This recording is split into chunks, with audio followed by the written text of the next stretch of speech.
Assalamu alaikum warahmatullahi wabarakatuh. Today we have a new topic, that is nutrition in man. Already we have discussed about the types of the nutrition. In first type, that is the autotrophic mode of nutrition, we have discussed in detail how plants are able to produce their own food.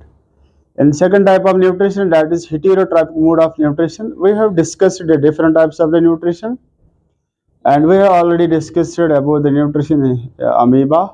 Now today we have to discuss about the nutrition in man. In nutrition in man, that is based on the holozoic mode of nutrition. That means there are 5 steps are involved. Those 5 steps which are involved in the nutrition in man, those are ingestion, then digestion, then absorption, then assimilation, and finally digestion. In nutrition of man, or we can say that the man shows the holozoic mode of nutrition, it is somewhat complex type because it involves a long alimentary canal and different types of the digestive gland. First of all, let us discuss about the what is alimentary canal. Alimentary canal is a long tube-like structure that starts from the mouth and ends at the anus. It is almost 8.6 meters long. That the length of the alimentary canal is 8.6 meters. Alimentary canal is basically a long tube-like structure, or we can say it has a regional differentiation. That means there are different organs which are attached to the alimentary canal.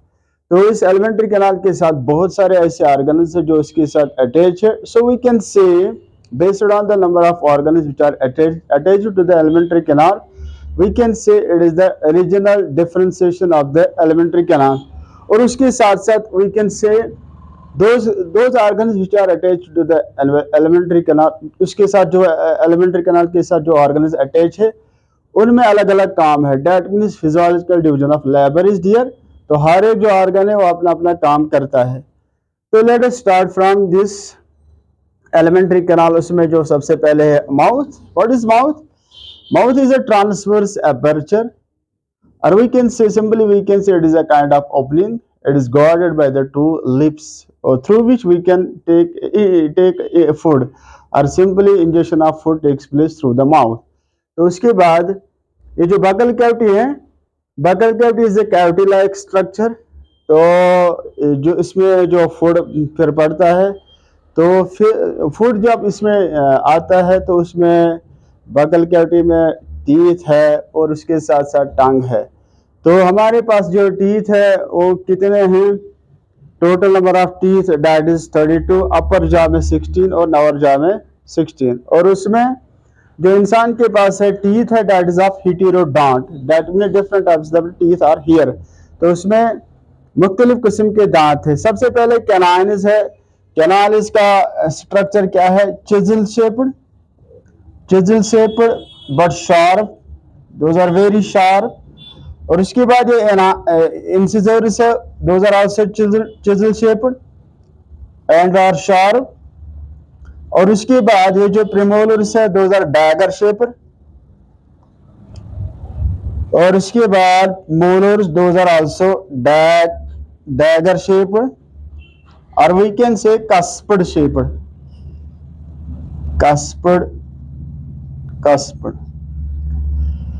कैनाइनस की function क्या है? It helps in the tearing of the vegetable, या जो कोई soft food है जैसे हम bread खाते हैं तो उसको काटने के लिए ये जो कैनाइनस आर देयर. तो उसके बाद इंसिजर्स हैं. Incisors are chisel shaped but those are very sharp and those help in the tearing of the flesh, यानी गोश्त खाने के लिए जो इस्तेमाल किया जाता है. या इससे अगर कोई ये जो सख्त चीज़ है those are not able to cut down by the incisors, तो कैनाइनस तो इंसिजर्स उसके लिए काम आते हैं. तो उसके बाद प्रीमोलर्स है और उसके बाद मोलर्स है. तो ये जो प्रीमोलर्स और मोलर्स है those are all dagger shaped and we can say cusped shaped. Those help in the grinding of the food. तो ये दो प्रीमोलर्स और मोलर्स ग्राइंडिंग में काम आते हैं. So these are different types of the teeth. and we can say heterodont. तो after ये जो सारे हैं दांत, ये स्पेशली चाहे टीयरिंग होती है, कटिंग होती है, ग्राइंडिंग होती है, that means complex molecule of the food को ब्रेक डाउन करना है सिंपलर वंस में.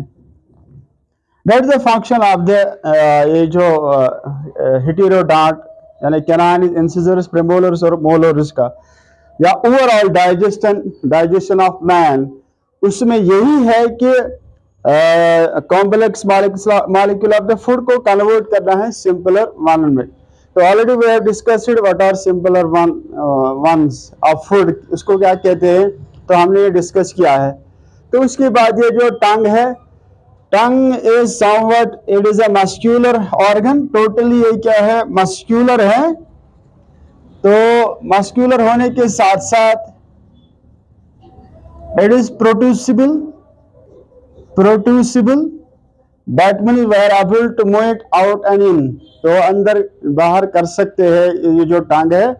तो it is somewhat flexible because it is made up of muscles.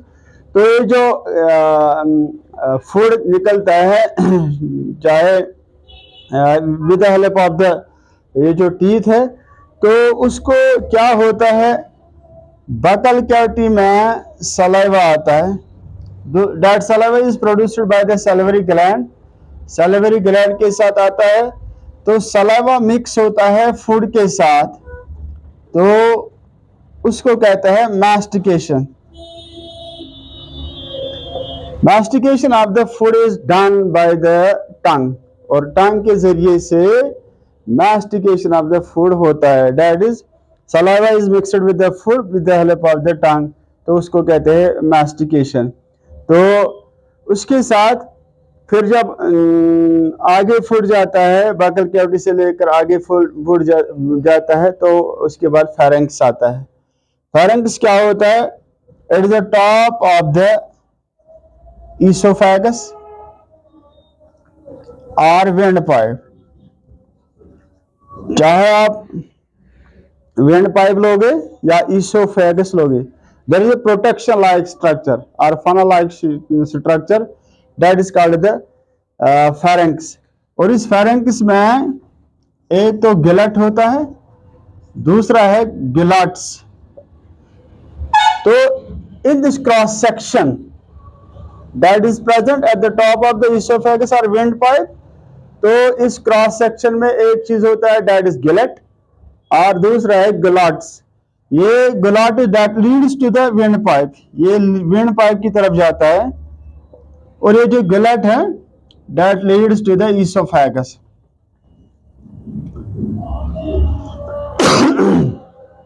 So on this cross section, one opening leads to the esophagus and second opening leads to the windpipe. तो किसके जरिए से, with the help of the gullet, तो वो जाता है esophagus तक, और जो दूसरा है ग्लॉटिस, वो जाता है windpipe. तो उसके बाद ये जो esophagus है, that's a muscular tube like structure, वहां से फूड जाता है. तो इस esophagus में it is also called as the food pipe. It is totally made up of the muscles, ये पूरा बना होता है muscles का. तो ये esophagus किस में मदद करता है, it helps in the peristalsis. तो ये फूड को नीचे की तरफ लाता है, उसको कहते हैं पेरिस्टालसिस. पेरिस्टालसिस का मतलब क्या है, that is contraction and relaxation of the oesophagus. ये ईसोफेगस या फूड पाइप ये कंट्रैक्ट होता है या रिलैक्स होता है, जिसके उसको कहते हैं पेरिस्टालसिस. उसके जरिए से फूड नीचे आ जाता है from the buccal cavity into the stomach, और वो स्टमक तक ये फूड आता है. That contraction and relaxation of the food pipe is called the peristalsis, और we can say the peristaltic movement. By the peristaltic movement, food carries from buccal cavity to esophagus. तो उसके बाद ये जो स्टमक है, it's a bag like structure, ये bag like structure है, जे shaped, it is totally made up of the muscles. तो ये भी मसल्स का बना होता है, तो उसमें फूड स्टोर रहता है। जब उसमें फूड स्टोर रहता है तो muscles of the stomach helps in the churning of the food, churning of the food, यानी जो यहाँ पे गैस्ट्रिक ग्लैंड है जो जूस डालता है, that will we will discuss in detail. तो ये जूस है, different types of the juice are enzyme, those are secreted by the gastric gland, वो फूड के साथ मिक्स होता है इन द स्टमक, तो उसको कहते हैं चर्निंग ऑफ द फूड, यानी पूरी तरह से जो इसमें जो डाइजेस्टिव एंजाइम्स है वो मिक्स होता है with the food that is present in the stomach. तो स्टमक में ज्यादा देर तक ये जो फूड रहता है because of the proper digestion. तो उसके बाद ये स्टमक से लेकर स्मॉल इंटेस्टाइन तक फूड जाता है। तो स्मॉल इंटेस्टाइन में जब फूड आता है तो उसमें ये जो स्मॉल इंटेस्टाइन है, these are long tube like structure but narrow in diameter, जो इसका डायमीटर है बहुत तंग है as compare to the large intestine. जो लार्ज इंटेस्टाइन है उसका जो डायमीटर है बहुत ज्यादा है, that is why small intestine if they are long, अगर वो बहुत लंबे हैं as compare to the large intestine, लेकिन उनका जो डायमीटर है बहुत कम है। तो लार्ज इंटेस्टाइन का जो डायमीटर है वो बहुत ज्यादा है। तो based on the diameter of the small intestine और लार्ज इंटेस्टाइन, तो इसका जो स्मॉल इंटेस्टाइन का डायमीटर है जो छोटा है, that is why it is called the small intestine. Large intestine का जो डायमीटर है that is too large intestine, ये जो बहुत ज्यादा है as compare to small intestine, तो इसको कहते हैं लार्ज इंटेस्टाइन। तो स्मॉल इंटेस्टाइन में इसकी जो लेंथ है ना ऑलमोस्ट 6.5 मीटर, सबसे ज्यादा जो coverage of the alimentary canal है वो इसी स्मॉल इंटेस्टाइन के जरिए से होती है। तो स्मॉल इंटेस्टाइन में जब फूड आता है तो स्मॉल इंटेस्टाइन में जैसे कि इंटेस्टाइनल ग्लैंड्स है, तो इंटेस्टाइनल ग्लैंड्स के साथ साथ पैनक्रियाटिक ग्लैंड है या उसके साथ साथ लिवर है, ये तीनों ग्लैंड है ऐसे जो डिफरेंट जूसेस डालते हैं तो उस फूड के साथ मिक्स होते हैं। तो उसी इंटेस्टाइन स्मॉल इंटेस्टाइन में complete digestion of the food takes place here. तो उसमें सब सारी ये जो डाइजेशन ऑफ द फूड तकरीबन मुकम्मल होती है स्मॉल इंटेस्टाइन में। और ये जो स्मॉल इंटेस्टाइन ये जो स्टार्ट होता है फ्रॉम द ड्यूडेनम, ड्यूडेनम से स्टार्ट होता है, that is the first part of the small intestine, और एंड होता है इलियम तक। इलियम ये जो स्मॉल इंटेस्टाइन एंड होता है। लेकिन जो स्मॉल इंटेस्टाइन का ड्यूडेनम वाला हिस्सा, उसके बाद जो स्मॉल इंटेस्टाइन का कुछ हिस्सा बीच वाला हिस्सा, उसमें complete digestion of the food takes place. लेकिन जो इलियम वाला पार्ट है उसमें absorption of the food takes place there, तो उसमें एब्जॉर्प्शन ऑफ द फूड होता है। दैट मीन ये जो स्मॉल इंटेस्टाइन है डाइजेशन भी होती है मगर कंप्लीट होती है डाइजेशन इधर, और उसके साथ साथ ये जो स्मॉल इंटेस्टाइन है उसका जो एलिया वाला पार्ट है उसमें एब्जॉर्प्शन भी होती है। तो उसके बाद लार्ज इंटेस्टाइन में ये जो अनडाइजेस्टेड फूड रहता है, अगर कुछ है जो अभी डाइजेस्ट नहीं हुआ तो ऑलमोस्ट डाइजेशन कंप्लीट होती है स्मॉल इंटेस्टाइन में। तो तकरीबन ये जो लार्ज इंटेस्टाइन उसमें अनडाइजेस्टेड फूड रहता है तो वहां से थोड़ी एब्जॉर्प्शन होती है, लेकिन जो अनडाइजेस्टेड फूड फाइनली स्टोर होता है that is called the rectum, उसको कहते हैं रेक्टम। रेक्टम स्टोर करता है अनडाइजेस्टेड फूड, उसको कहते हैं faecal matter, faecal matter.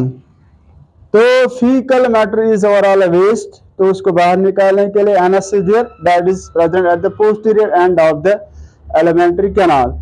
So in this regional differentiation of the alimentary canal हमने डिस्कस किया है। ये जो mouth is simply aperture, transverse aperture और ओपनिंग, तो उसके जरिए से injection of the food takes place. तो उसके बाद buccal cavity, it's a cavity like structure जिसमें हम फूड डालते हैं। तो उसमें हमने पढ़ा है ये जो टंग है, टीथ है, टंग, ये जो tongue helps in the mastication of the food.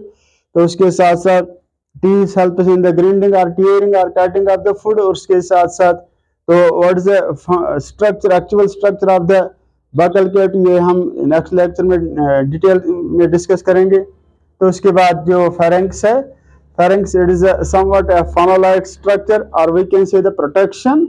तो उस वहां से स्टार्ट होता है ईसोफेगस और विंड पाइप। लेकिन ये जो opening of the oesophagus that is called Gillette.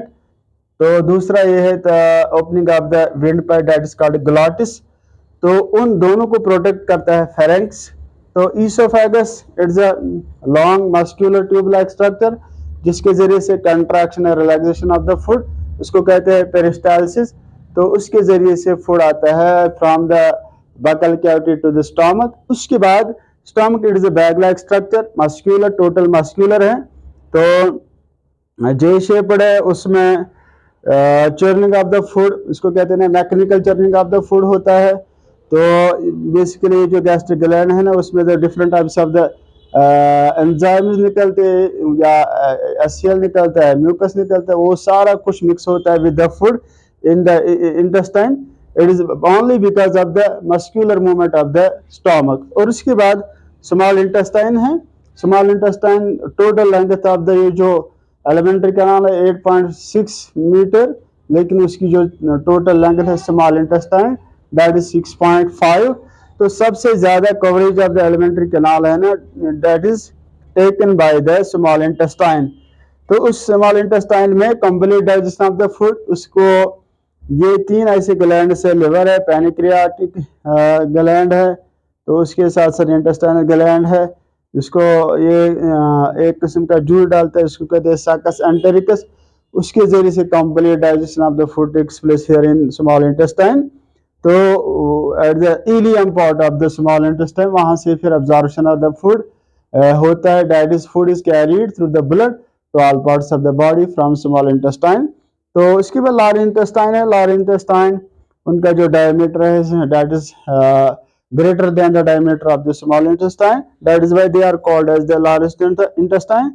तो उसमें अनडाइजेस्टेड फूड रहता है, तो अनडाइजेस्टेड फूड स्टोर रहता है इन द रेक्टम, वहां से निकलता है बाहर through the anus. So this is all about the nutrition in man, but we have only discussed here the structure of the alimentary canal. So in the next lecture, inshallah, we will discuss about how glands are involved or how their secretion is involved in the proper digestion of the food.